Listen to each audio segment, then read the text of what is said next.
Hola, ¿qué tal? Aquí en Consultándole a Gloria H.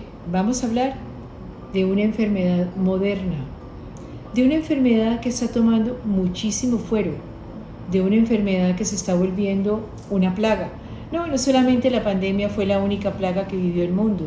Ahora la humanidad está viviendo una enfermedad de narcisismo. Hay diferentes clases de narcisismos. Hay el narcisismo, el trastorno de personalidad narcisista, que ya es una patología muy grande, y hay el narcisismo casi que cotidiano o rutinario, con el cual convivimos con personas narcisistas y de pronto sus efectos de actitud nos terminan lastimando. El narcisismo nació, es una palabra que Freud la nombró por primera vez, y Freud lo habló para hablar de una persona que amaba a una persona o se enamoraba o escogía como objeto de amor a alguien de su propio sexo. Eso lo llamó narcisismo. Cuando la Segunda Guerra Mundial, los psiquiatras que fueron educados en eso, los psicoanalistas, viajaron muchos a Estados Unidos, y en Estados Unidos, con todos los cambios que hay, empezaron a hablar de el self, es decir, de sí mismo. Y allí entonces el narcisismo pasó de ser un amor hacia un objeto igual, un objeto de enamoramiento igual a mí misma, pasó a preocuparme por mí misma, a valorarme a mí misma. De ese self se pasó luego a la autoestima. Y hoy en día estamos hablando de autoestima. Para muchas personas es complejo la separación entre autoestima y narcisismo. ¿Cómo será la diferencia? Vamos a mirar entonces qué fue lo que le pasando, porque las enfermedades también van cambiando de acuerdo a los momentos de la cultura. Hoy en día la histeria como enfermedad casi no se ve. Se dicen rasgos histéricos de una persona furiosa e iracunda, pero la histeria como enfermedad parece que pasa a segundo plano. El narcisismo ocupa hoy por hoy, la bipolaridad del narcisismo ocupan hoy por hoy todos los estándares y todas las preocupaciones de la sociedad por la salud mental.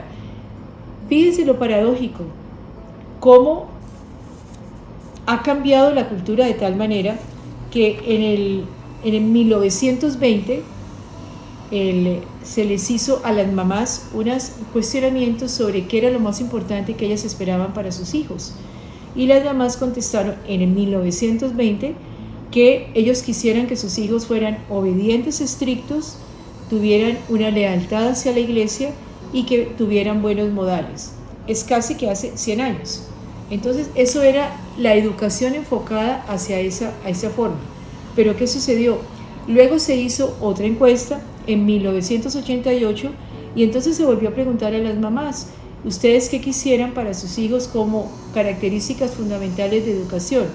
Ellas respondieron, queremos que sean independientes y tolerantes. Entonces miren cómo van cambiando los anhelos, las expectativas de educación de acuerdo a la época en que vivimos. Entonces allí ya la obediencia ni siquiera existió. Las mamás en el 88 pidieron independencia y tolerancia. Eso era lo que aspiraban a que tuvieran sus hijos. En el 2004 se volvió a hacer una encuesta. Y ojo, aquí están las expectativas paternas sobre qué quisiéramos para nuestros hijos.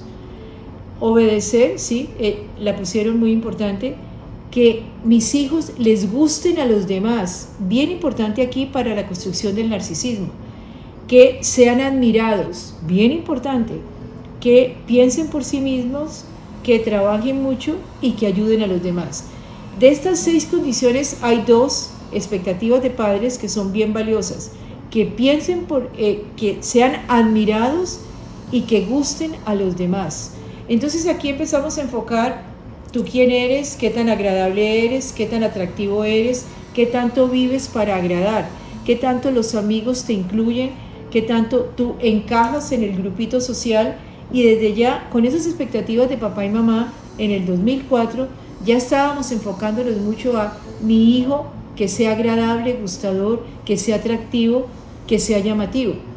Todo podría manejarse como autoestima o podría manejarse allí qué pasó entonces con el narcisismo, porque en definitiva el narcisismo es la idea de que la persona narcisista todo quiere que gire en torno a él.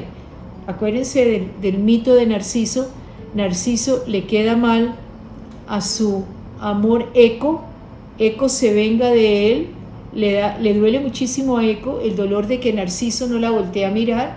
Eco es una ninfa, y otra ninfa se venga de Narciso cobrándole que no haya respetado y querido a Eco, y lo condena a que se mire en un lago, se enamore de sí mismo, y enamorado de sí mismo se tire al lago buscando encontrarse con su amor, que es el mismo. Ese es el mito de Narciso. Es un mito griego, como todos los mitos tienen unos significados simbólicos. Entonces, a través de la historia, el mito del Narciso, luego Freud habla del narcisismo, del Narciso, el narcisismo, la persona que se escoge un objeto amoroso igual a él. Luego los psiquiatras y psicoanalistas en Estados Unidos le ponen las características de self, mírate a ti mismo, luego va deformándose o manifestándose en una autoestima, y hoy estamos llegando a estos niñitos y niñitas, por lo general hijos únicos, donde papá y mamá giran en torno a ellos, viven en torno a ellos. Se habla de mi príncipe y mi princesa.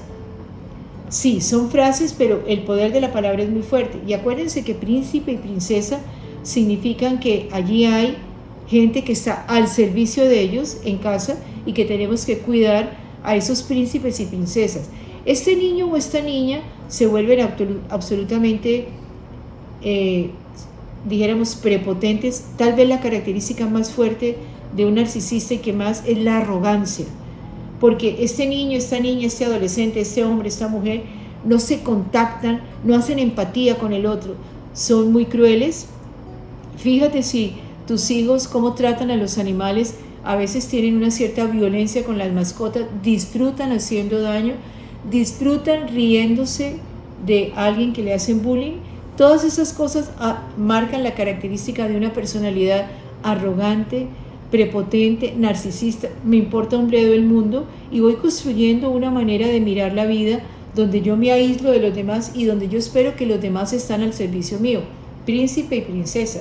Entonces, la forma de educación a mis hijos es bien interesante revisarla, porque el narcisista no nace a los 18 años, lo voy formando dándole gusto. ¿Qué tanto yo permito que mis hijos manejen frustraciones? Es bien importante lo de la frustración. El antídoto y el veneno más importante para poder manejar la frustración para poder manejar el narcisismo es la frustración. Ten cuidado con no evitarle a tus hijos los problemas, caer como paracaídas y solucionarles todas las dificultades. Allí estás cometiendo errores muy grandes. ¿Por qué?